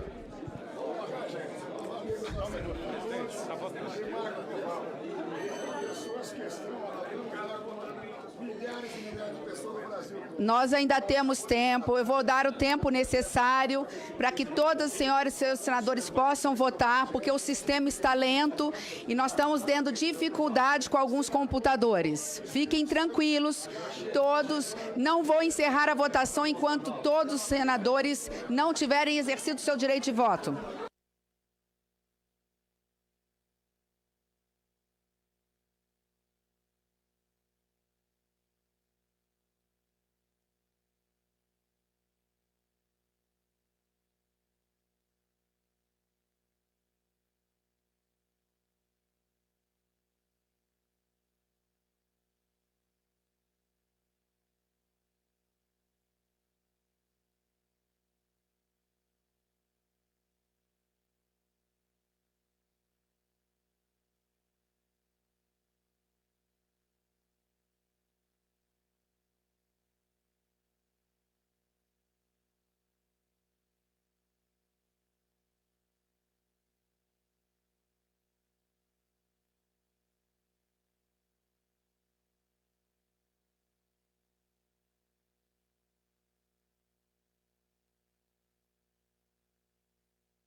Indago as senhoras e senhores senadores se todos já votaram. Parece que falta apenas um senador.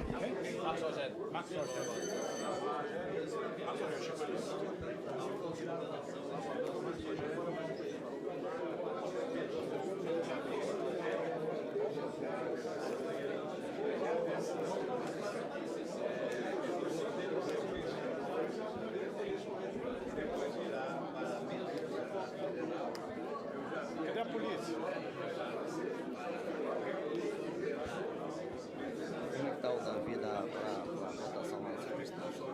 Não, ele... Não, porque tem os 5. O problema é que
Eu peço que a imprensa, por favor, os assessores dos senadores pudessem retornar aos seus lugares, porque nós estaremos agora abrindo a votação. Peço novamente às senhoras e senhores assessores, à imprensa, acho que já tivemos o tempo necessário, cada um já teve o seu tempo para fazer as gravações. Eu vou declarar nesse momento encerrada a votação e peço à secretaria que apure o resultado.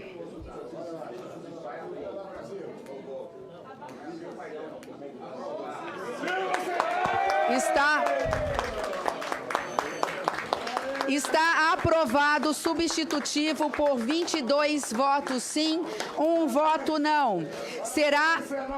Será submetido...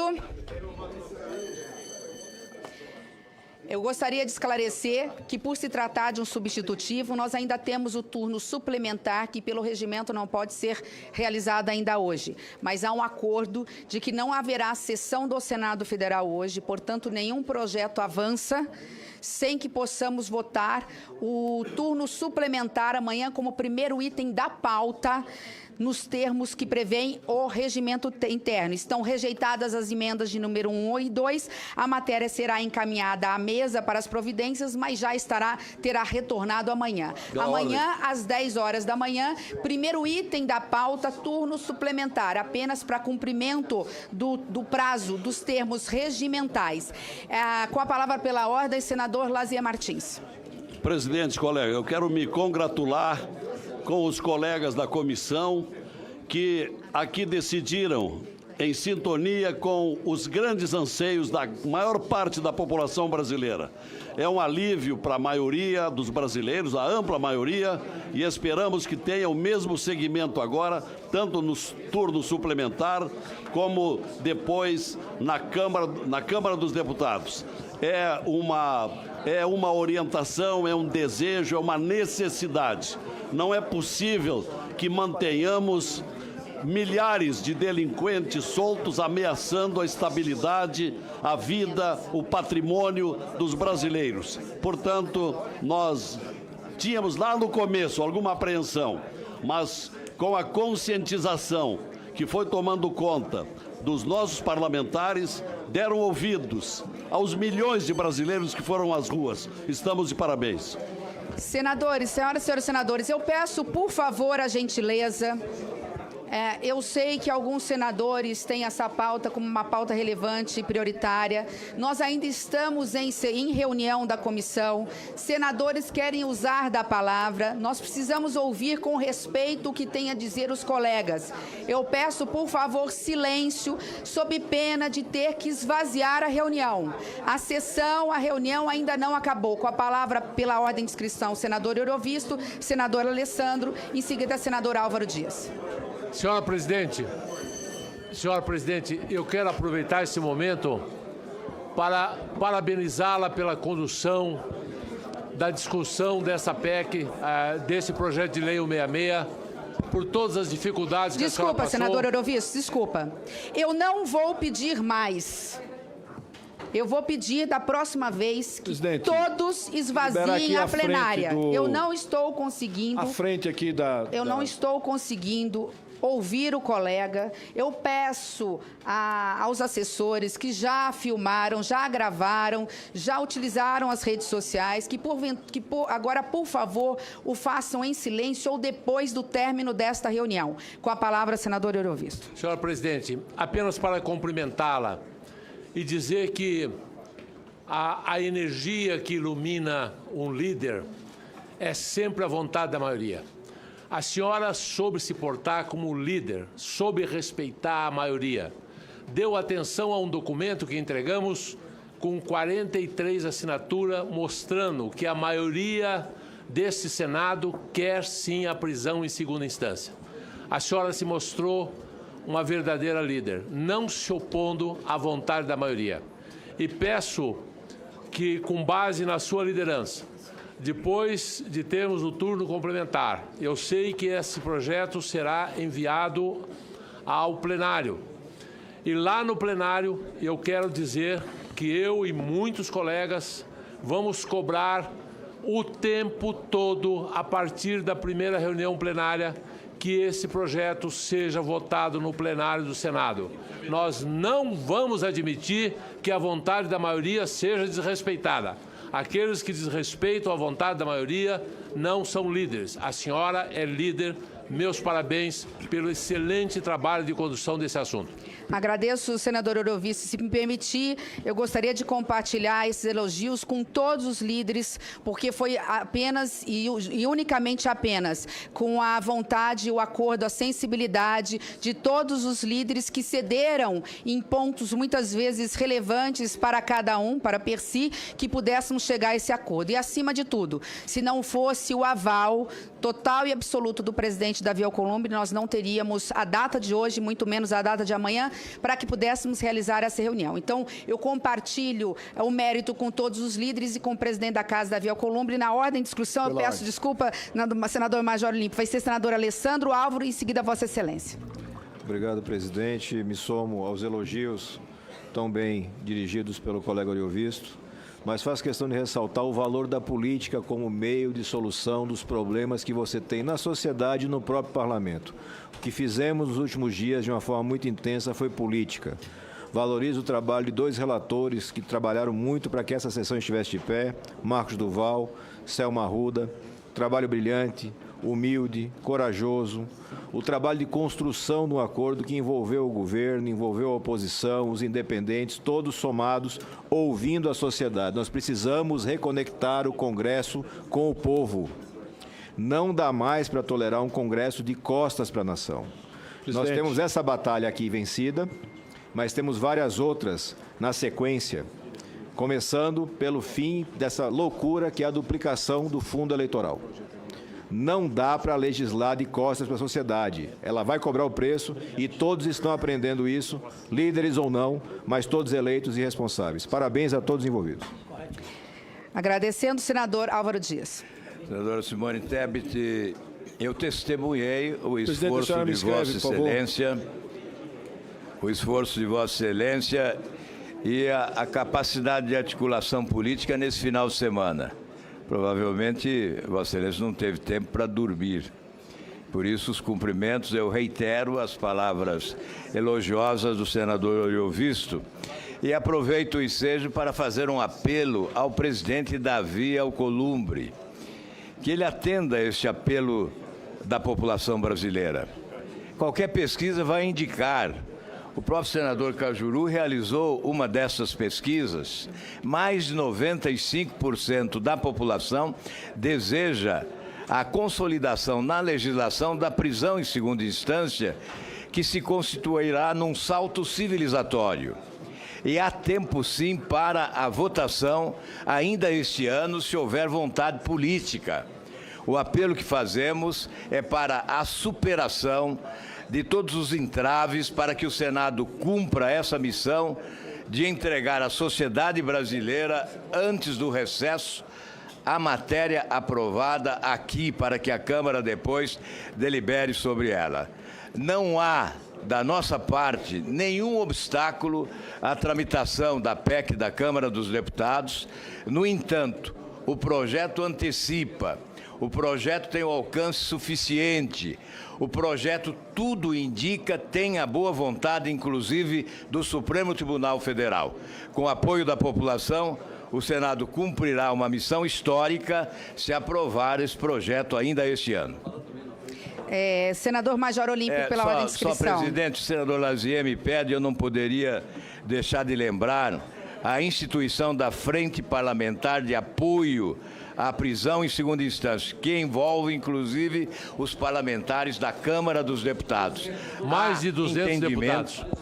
Mais de 200 deputados celebraram esse compromisso de apoio, não só à PEC da Câmara, mas também ao projeto do Senado Federal. É um passo importante para esse salto civilizatório, para nos desligarmos deste estágio vergonhoso de atraso em que nos encontramos distantes dos países mais evoluídos do mundo, que avançaram a sua legislação criminal para um estágio de energia e certamente de competência. O Brasil não pode ser o único país do mundo com quádruplo grau de jurisdição. O Brasil não pode ser o único país da ONU sem a prisão em segunda instância. Fica registrado com a palavra pela ordem de inscrição, o senador Major Olímpio.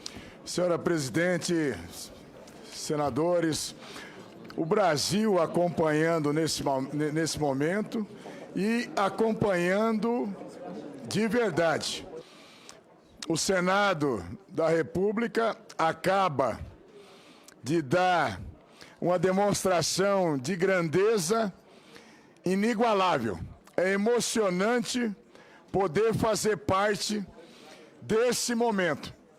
O que parecia impossível acabou de acontecer. Em primeiro lugar, senadora Simone Tebet, cumprimentar a Vossa Excelência como presidente da CCJ pela grandeza e pela capacidade de construção. Eu estou aqui, vou completar um ano como os novos senadores aqui, e a cada minuto eu aprendo e vejo o quanto preciso aprender para chegar no padrão de senadores como Vossa Excelência, como Álvaro, como Tasso, como tantos outros que vão transmitindo nas suas ações a sua experiência e o seu conhecimento.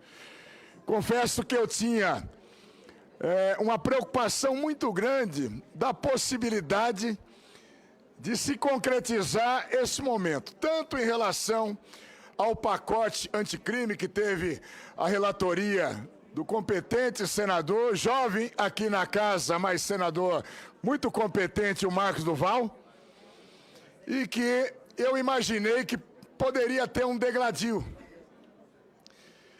Mas a capacidade de convencimento aí de todos os líderes, de todos os senadores, com a senadora Simone Tebet, conversando o tempo todo, e é bom que a população saiba, não é só no momento que nós estamos aqui que se faz a boa política.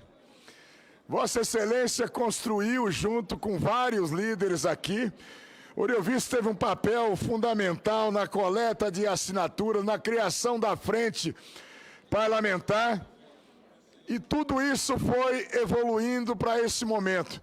Quero dizer e agradecer também a importante participação dentro desse processo do Executivo Federal, do presidente Jair Bolsonaro, através do seu ministro Sérgio Moro, que quem conduz as ações pelo Executivo, o ministro Sérgio Moro, que numa capacidade, numa humildade, se colocou à disposição da Câmara e do Senado, aqui em audiências públicas, ele, o ministro Herman Benjamin, transbordando conhecimento, experiência, mas simplicidade e humildade para dizer: a decisão é dos representantes do povo. E falando em representantes do povo, Soraya, minha colega de PSL, que tão bem representa o Mato Grosso do Sul. Milhares, para não dizer milhões de pessoas têm ido às ruas, gente, para pedir votação de duas pautas que o Senado acabou de resolver nessa manhã. O pacote anticrime, que alguns conteúdos, todos nós reconhecemos que precisam voltar à discussão, mas o ótimo é inimigo do bom. O Senado, na sua maturidade, construiu esse consenso maravilhoso e entrega para ir para a sanção presidencial um pacote que, se Deus quiser, o presidente vai sancionar ainda no 2019 e dar uma satisfação. Não é pouca coisa não, esses 70%, nós vamos discutir outros temas. Volta a barganha, a discussão, o plea bargain não volta, excludente de licitude, vai, não vai, ampliação de crimes para serem cadastrados no banco do DNA, os infratores. Tudo isso, Selma, vai voltar à discussão em 2020, mas foi maravilhoso esse momento. Em relação à prisão em segunda instância, gente. Primeiro dizer à Câmara dos Deputados, em nada o Senado quer protagonismo ou discussão com a Câmara. O que nós votamos agora no projeto do Lazier, na relatoria e no substitutivo da Selma, com toda a competência e experiência da vida como juíza, em nada se conflita com a Câmara, não é um braço de ferro, não é para peitar ninguém, é respeitando as casas, dizer que em nada está atrapalhando a PEC 199, que começou a tramitar, não teve as audiências públicas, mas vai ter as audiências públicas na Câmara em 2020. A mudança constitucional só vai consolidar esse conteúdo que nós estamos aprovando. Dá tranquilamente, eu tenho certeza que o presidente Davi Alcolumbre, sensibilizado pela Simone, sensibilizado pelo Fernando Bezerra, líder do governo, que representa o governo aqui, vai colocar em pauta sim, vai atender os desejos, Oriovisto, da esmagadora maioria dos senadores. Observe que uma votação de 21-1 representa sim uma força muito grande, 22-1, representa uma força muito grande que vai se consolidar. Nós vamos dar esse presente para o Brasil também. Se votarmos amanhã, tem a possibilidade real de ir para a Câmara, no mesmo esforço que nós fizemos, entregar até o dia 17 para o Brasil, votado na Câmara, a prisão após segunda instância e também jogando a responsabilidade para que o presidente faça a sanção ainda em 2019 e que esse ano termine coroado também com uma das grandes bandeiras que o povo exigiu nas eleições, da segurança pública e o combate ao crime organizado. Grande avanço, parabéns ao Senado, feliz, emocionado por ter a condição de estar vivendo esse momento com os senhores senadores. Agradeço ao senador Major Olímpio, apenas dizendo, senador Major Olímpio, que o aprendizado nesta casa é sempre recíproco.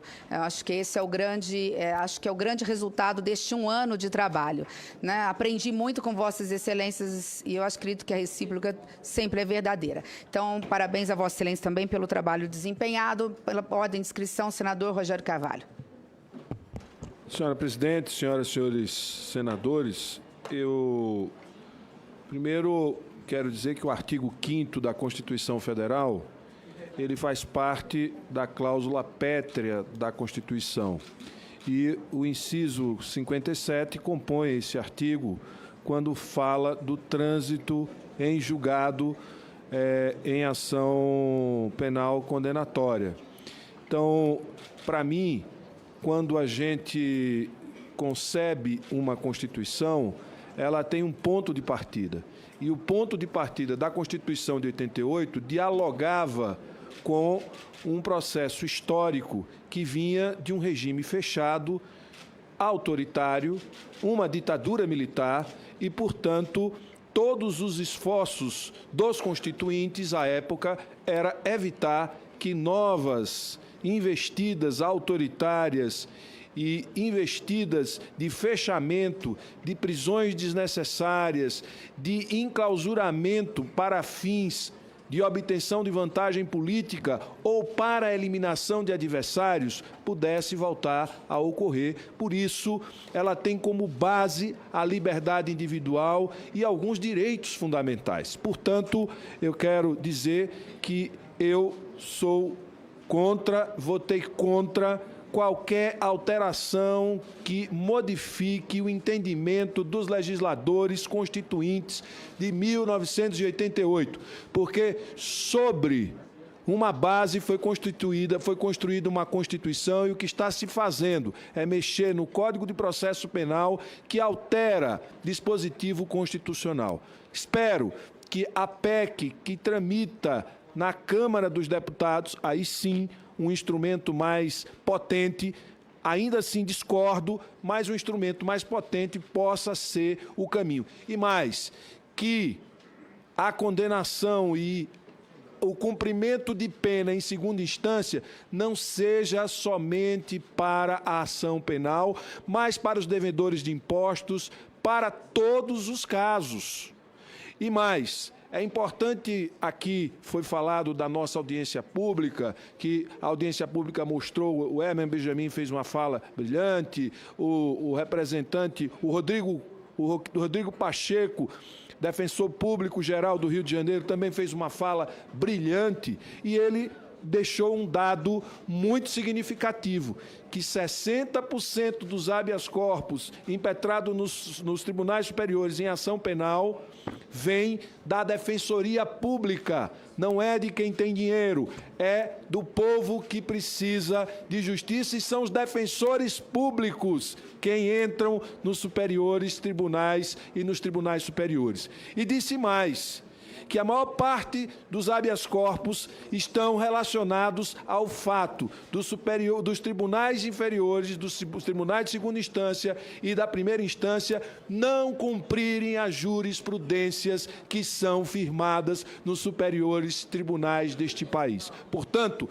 nós não podemos fazer com o povo brasileiro e não podemos transformar num populismo essa tentativa de dar explicação fora do contexto histórico, fora de uma reflexão mais profunda, senão vira meramente uma ação de retórica, vira meramente uma ação populista, no sentido pior, porque é enviesado por um moralismo punitivo que tem tomado conta do nosso país. Por isso, eu votei contra e não tenho nenhum problema de me manifestar. Por quê? Porque eu acredito naquilo que foi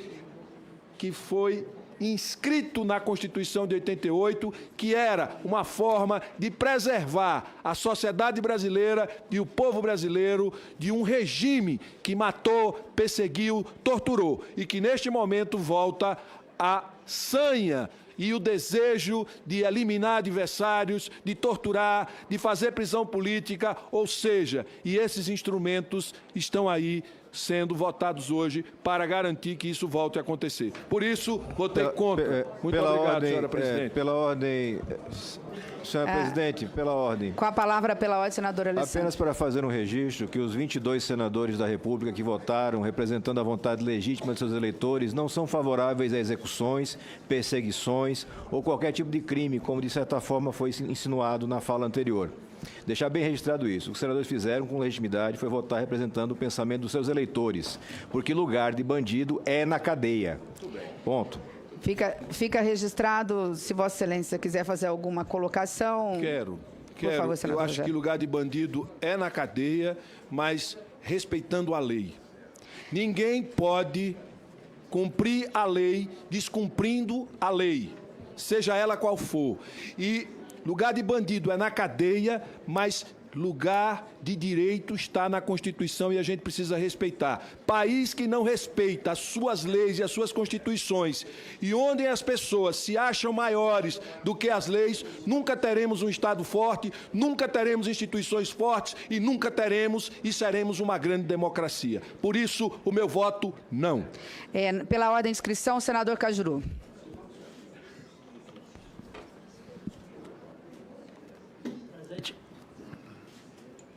Simone. Presidente Simone, primeiro agradeço a todos e todas aqui pela velocidade dos nossos trabalhos, como sempre, conduzidos de forma insofismável por Vossa Senhoria, em função do meu estado de saúde. Eu só gostaria de deixar claro aqui à pátria amada que, para justificar o meu voto, eu não preciso julgar o voto de ninguém. Eu justifico o meu, que é o que pensa a maioria massacrante da pátria amada, como bem lembrou o senador Álvaro Dias, uma pesquisa feita, comandada pelo meu assessor Júnior da Atena, no Brasil inteiro, 95% do país querendo isso. Então eu aqui, senador Cajuru, que já fiquei contrariado com o voto do meu eleitor em Goiás, nas minhas redes sociais, e eu tive que obedecê-lo, em relação à reforma da Previdência, que esta reforma não é a minha, eu penso diferente dela, pois ela sacrifica os mais pobres, mas eu obedeci a opinião da maioria absoluta do meu eleitorado em Goiás e da nação brasileira. Hoje eu faço da mesma forma, eu estou alegre, porque a maioria pensa exatamente como eu.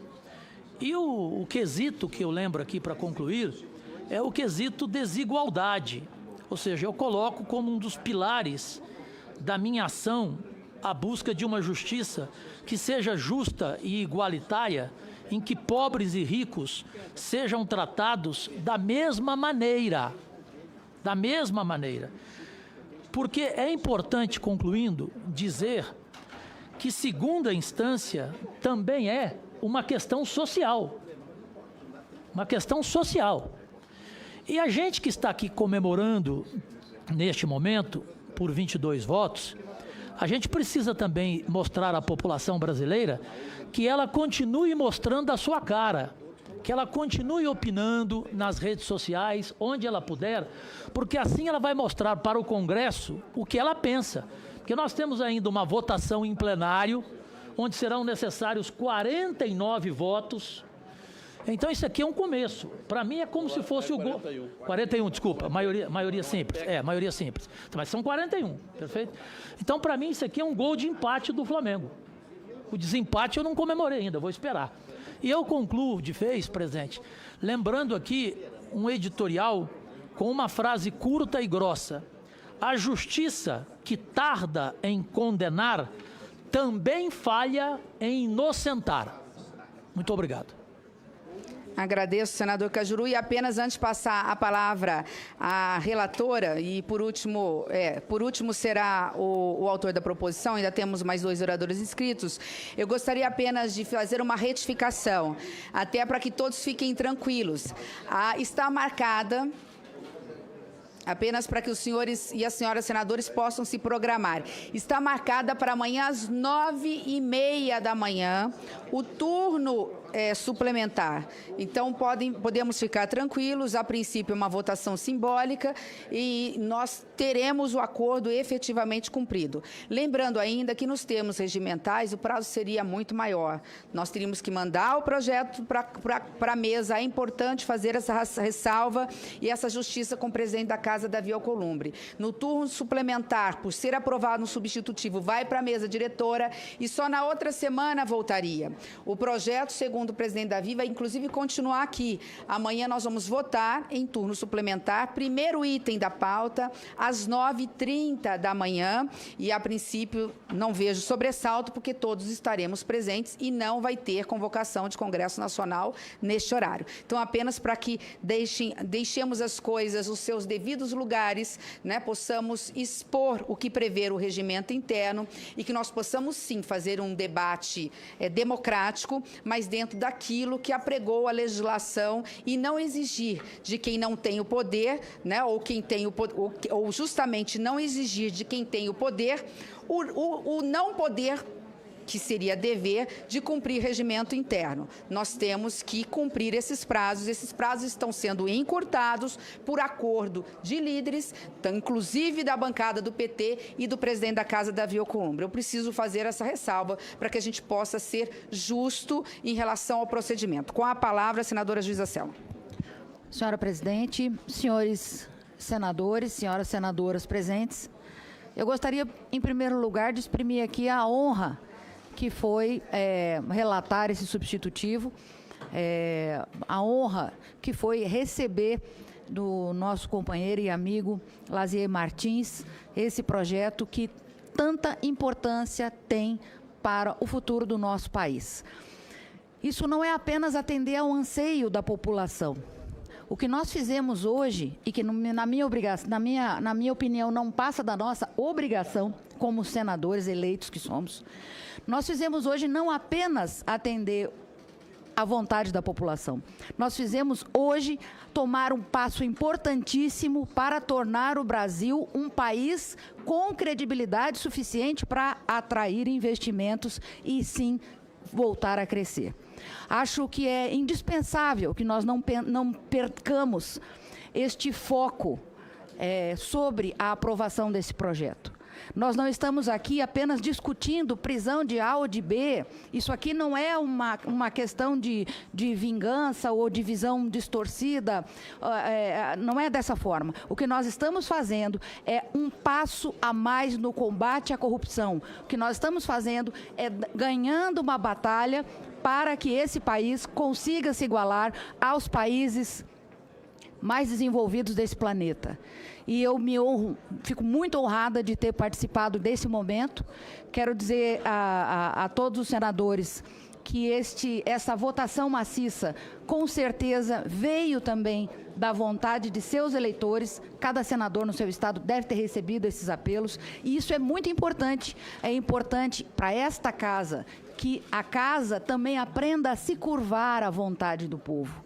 Nós não podemos agir aqui por interesses particulares e, nesse sentido, aproveito e elogio a sua atitude absolutamente republicana e, obviamente, como a senhora mesmo nos informou aqui, a do presidente da Casa, Davi Alcolumbre, que, no mesmo sentido, curvou-se a essa vontade popular, a esse clamor popular. Eu agradeço a presença de todos os colegas. Amanhã, eu sei que a senhora vai convocar, mas eu gostaria aqui de pedir que todos estejam novamente a postos e vamos tentar, sim, levar a plenário amanhã ainda e, quem sabe, ainda esse ano, como disse o nosso